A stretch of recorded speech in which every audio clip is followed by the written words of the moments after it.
I always make my pieces integrated in the architecture and somehow trying to get the piece almost dissolve within that context of architecture.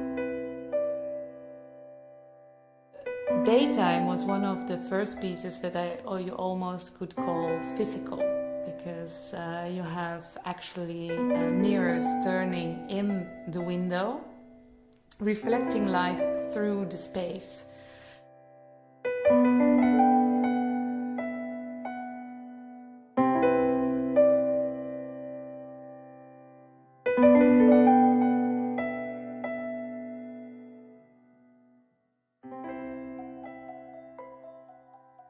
So avant-garde for me is maybe at this moment in time a condition that you create to be able to show something else.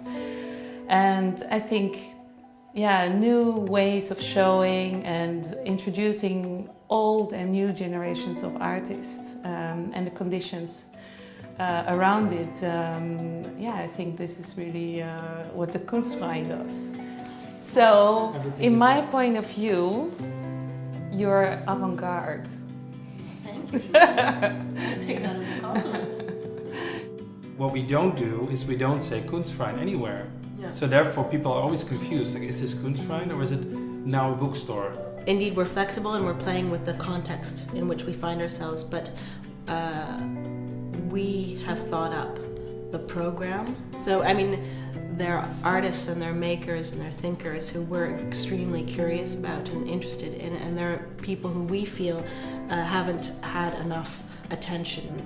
Richard Castellanets makes books, writes visual poetry, and the best way we thought to show his practice was to have a bookshop with a secret back room behind where there are special things that are not for sale available on view. It's a bookstore, but it's also retrospective. So you'd have that idea of a survey also functioning as a commodity. Well, Right. Because I do think that it's interesting to see that a Kunstverein model that, let's say 5 years ago people, or maybe 3 years ago people started declaring the Kunstverein model as a dead model, which is in every small city or town in Germany there's a Kunstverein which is initiated by the bourgeoisie. And basically it's about people investing in art because they think it's important or because they believe in it. And that sort of structure, we think, is something that really truly is, let's say that attitude is something that is very now, that you wonder, what is true dedication and how do you invest in that dedication? Not in this matter that they basically were initiated in the, let's say, late 19th century, and how would they, they've been doing the same things for 150 years. Yeah.